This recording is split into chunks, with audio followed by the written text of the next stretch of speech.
For the King? Oh, there's a new For the King video. I'm actually curious. Fuck. All right, hang on. I haven't seen that yet. For the King 2. One of these is unwatched.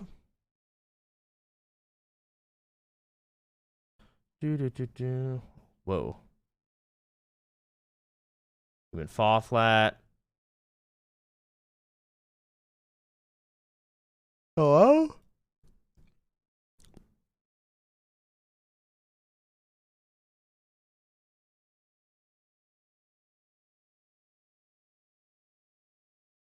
Am I blind? Let me see if I can find it where it might have been sent. One sec. Oh, it is Curve Game Spotlight. 30 minutes? Are you fucking kidding me? What the fuck? All right.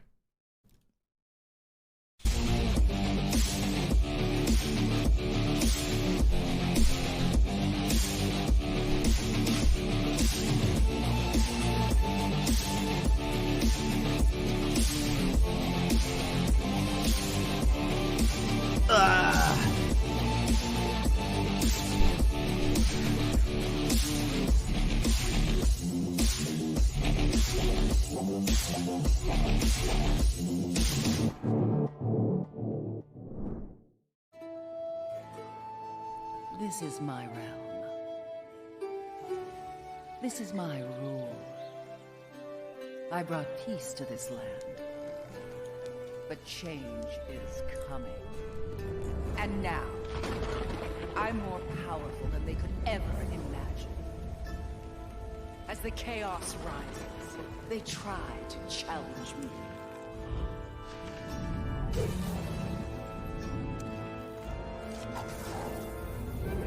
Gone are the heroes of the past. None who remain can oppose me. This is my realm. This is my rule. My name is Colby Young. I am the creator of For the King. I am a co-founder of Iron Oak Games, and I'm currently the lead designer. I started working on this game. Okie dokie. Blackgate. It was just this board game I was making. It was based off of Ultima. It's created by Richard Garriott, so he's kind of one of my game design heroes. I just became obsessed with it, and I worked on it like day and night, and yeah, and eventually it just turned into like this really fun thing. I was sharing with people online, like in the Ultimate community, and they were really excited about it. My name is Gordon Moran, and I'm a co-founder and art director here at Iron Oak Games. Well, it was Colby's brainchild, and he had started by making the board game version, blended the two aspects of both those genres into something. So we've taken aspects from traditional board games, and we've taken aspects 20 years plus. First, so, but it was for I got a developer for Iron Oak Games. How it was a little All rough right. at first, but I fell in love with the game and I started playing, and I've been playing ever since.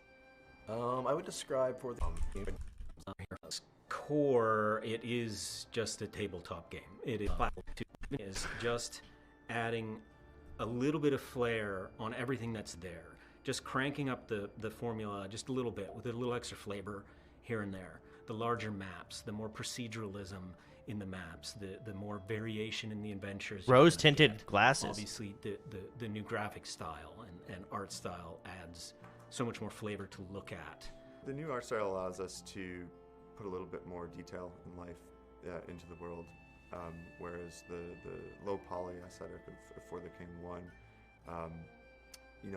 you couldn't really get that level of detail with it, but now we're able to explore a little bit more detail and sort of bring that life. And the ocean and the water environments are looking really great. We're using some new tools there to make our water really shine. Dropstone Badlands is the one that's returning from FTK 1 with the lava fields and volcanoes.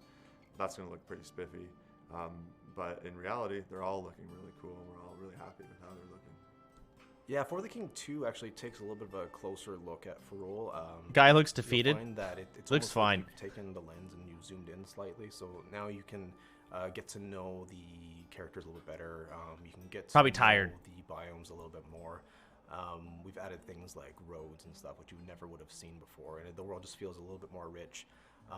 We've added a lot of new fun biomes. There's a lot of familiar ones too, so you're going to be seeing, you know, the Guardian Forest and all that, but new places that you've never experienced either. So it's going to be a lot of fun. One of the few critiques we had on For the King 1 was that when you sat down in the adventure, you were there for the long haul.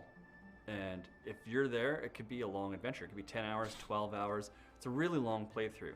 So in For the King 2, we still have a really long adventure, but we've broken it down into more of an adventure campaign style.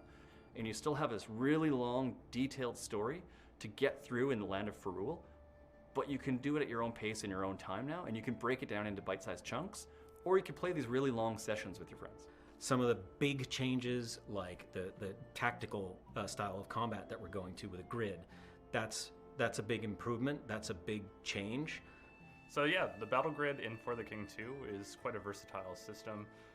For the King 1 players are quite used to the 3-character 1-2-3 system. In the battle grid, you're going to have a new sense of movement. You're going to be able to move around burning areas. You're going to be able to poison areas and push people into them. The sense of movement really plays into the gameplay. It gives you new strategies to set up. It gives you new situations to get out of. It really expands the world of For the King in terms of its combat, and I think fans are going to be quite excited on what new features we're going to use the battle grid system for. One of the new mechanics that we're adding to For the King 2 is mercenaries and followers. Mercenaries is really cool. Works like you would think like a mercenary. You walk into town, walk into that dusty saloon, you find a guy saddled up to the bar, you pay him some money, and he's going to go out on your adventure with you. We have a whole bunch of different classes that you can hire. They're going to have different perks, different abilities, so that way you can kind of mix and match your playstyle with your mercenary to your party, and more importantly, to the adventure that you're on. Mercenaries and pets are a new addition to the game. It's one of the new features that we're really excited about. And what's neat about it is you can now change the dynamics of your party mid-game by hiring, say, an archer or a magic user. You can fill in gaps where your strategies may be falling a little bit short. So if you need to tackle How does this work if you have a party of 4? Can you have 6 people? Go hire, like, you know, a powerful Like 4 mercenary players and town, then 2 you know, mercenaries? kind of overcome like a few obstacles for the cost of gold, of course. The pets are also really fun. Essentially you can find encounters in the wild and use. This is a lot of slow info, and I'm a little too fucking tired for it. All right, well, yeah, GG's, ending the stream. That's it for me. Tomorrow is Monday. Hold on, I gotta check my things to do notepad, because I got a busy fucking month. What do I have going on tomorrow? March 27th. All right, I have a recording I have to do tomorrow morning, and I have my mom's house. And I have a fucking meeting. I'm very unhappy about this. All right, well, hopefully I get a stream in. All right, GG.